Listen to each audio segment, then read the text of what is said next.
Hello guys, Radhe Radhe. I hope आप सब बहुत बढ़िया होंगे। तो आप सभी को पता है कि आरआरबी जेई का ऑफिशियली नोटिफिकेशन आउट हो चुका है और उसके अंदर लगभग 2570 पदों पर वैकेंसी निकाली है।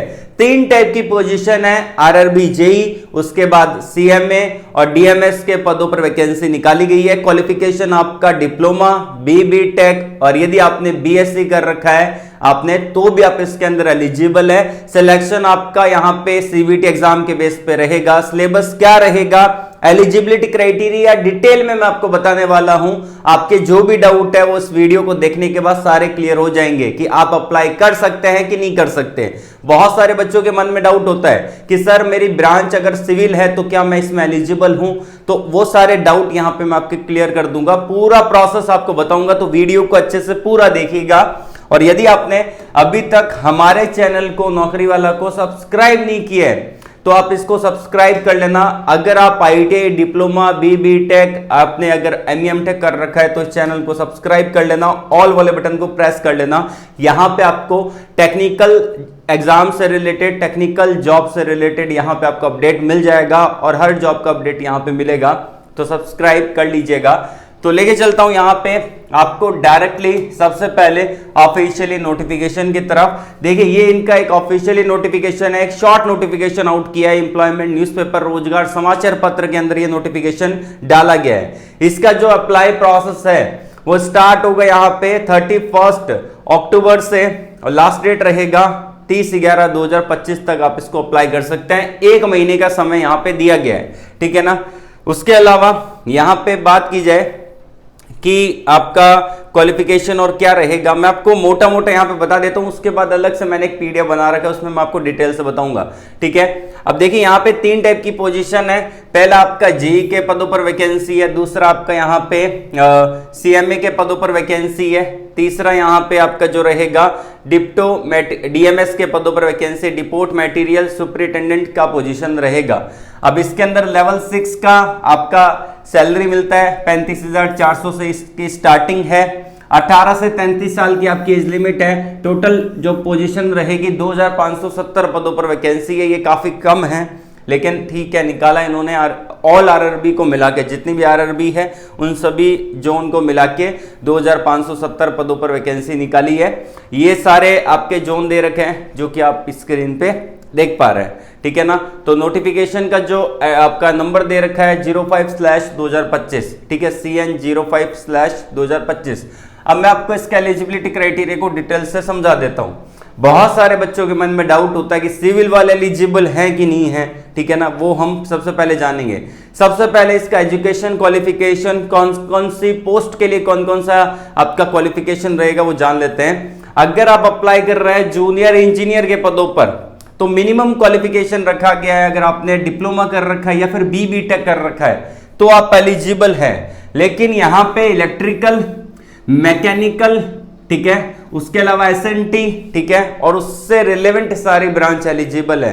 देखिए सिविल वाले इसके अंदर अप्लाई नहीं कर सकते, ठीक है। अगर आपकी ब्रांच सिविल है तो आप इसके अंदर आवेदन नहीं कर सकते आरआरबी जेई के लिए, तो फिर आप एसएससी जेई के लिए अप्लाई कर सकते हैं, इसके लिए अप्लाई नहीं कर सकते हैं, ठीक है। उसके अलावा अगला जो आ जाता है, अगर आप अप्लाई कर रहे हैं डिपोट मटेरियल सुपरिटेंडेंट की पोजीशन पे तो आपने डिग्री डिप्लोमा किया होना चाहिए, ठीक है, फ्रॉम एनी डिसिप्लिन। तो आप इसके अंदर किसी भी डिसिप्लिन में अगर आपने डिग्री डिप्लोमा कर रखा है तो आप इसके लिए एलिजिबल है, इसके अंदर अप्लाई कर सकते हैं।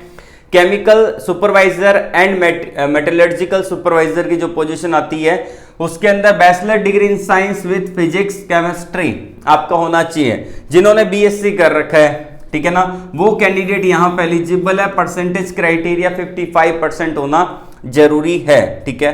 उसके अलावा अब बात करते हैं कि भाई एज लिमिट क्या रहेगा। अब देखिए जो एज लिमिट रहता है वो मैं आपको बता देता हूं। अगर आप यहां पे अगर आप आते हैं जनरल कैटेगरी के अंदर और ईडब्ल्यूएस कैटेगरी के अंदर तो आपका जो एज लिमिट रहेगा 18 से 33 साल रहेगा। यही नोटिफिकेशन में दे रखा है, ठीक है। 18 से 33 साल तक वाले कैंडिडेट एलिजिबल है। ये आपका जनरल और ईडब्ल्यूएस कैंडिडेट के लिए रखा गया है 18 से 33 ईयर तक। बाकी एज रिलैक्सेशन देखने को मिलेगा, जैसे कि 18 से 36 साल अगर आप ओबीसी कैटेगरी में आते हैं तो, ठीक है। और यदि आप SC/ST कैंडिडेट हो तो आपको 5 साल का और एज रिलैक्सेशन मिल जाएगा, मतलब कि 33 में अगर आप 5 ऐड कर देंगे तो 38 ईयर तक आप इसको अप्लाई कर सकते हैं SC/ST कैंडिडेट। ठीक है, तो ये रहेगा। अगर आप यहाँ पे PWD कैटेगरी में आते हैं तो उसके अकॉर्डिंग आप देख लीजिएगा। ठीक है, तो ये आपका यहाँ पे रहेगा।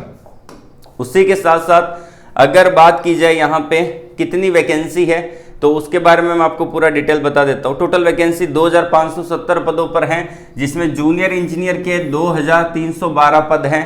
उसके अलावा जो आपका यहाँ पे CMA की पोजीशन है उसके अंदर 63 पदों पर वैकेंसी निकाली है, और जो आपका DMS का पोजीशन है उसके अंदर 195 पदों पर वैकेंसी रहेगी। सभी को ऐड करेंगे 2570 पद यहाँ पे आपके देखने को मिलेंगे।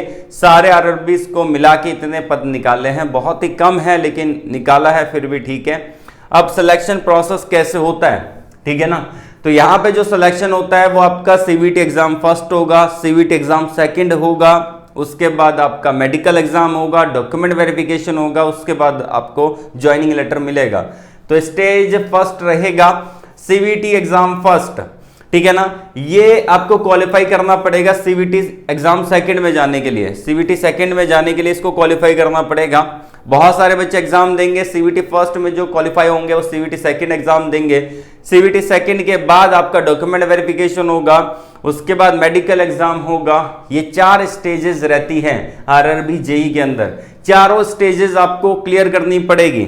अगर आप इनमें से किसी भी स्टेज से बाहर हो जाते हैं तो आपका सिलेक्शन नहीं होगा। जैसे कि बहुत सारे बच्चे मेडिकल एग्जाम में रह जाते हैं, ठीक है ना, तो इन चीजों का आपको ध्यान रखना है।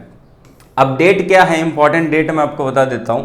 अब देखिए इसका जो यहाँ पे डिटेल एडवर्टाइजमेंट है वो 31 अक्टूबर को ये आउट हो जाएगा, मतलब कि 31 अक्टूबर से अप्लाई प्रोसेस स्टार्ट हो जाएगा। 30 नवंबर तक आप इसको अप्लाई कर सकते हैं, ठीक है ना। तो 30 नवंबर तक आप यहाँ पे आवेदन कर सकते हैं, इसको अप्लाई कर पाएंगे, ठीक है।